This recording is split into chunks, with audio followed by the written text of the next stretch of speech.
As shown in the top view above, a disk of mass m is moving horizontally to the right with speed v on a table with negligible friction when it collides with a second disk of mass 2m. The second disk is moving horizontally to the right with speed v over 2 at the moment of impact. The two disks stick together upon impact.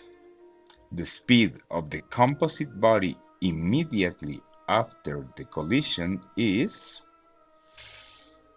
the total momentum of the system is not altered because there are no external forces doing work on the system.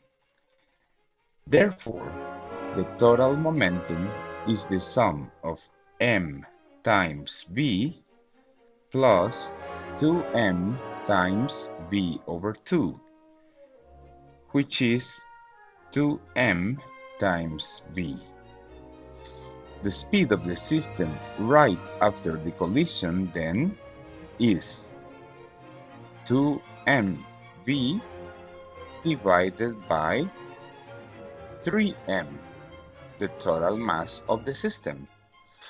This is equal to 2v over 3, which is option C.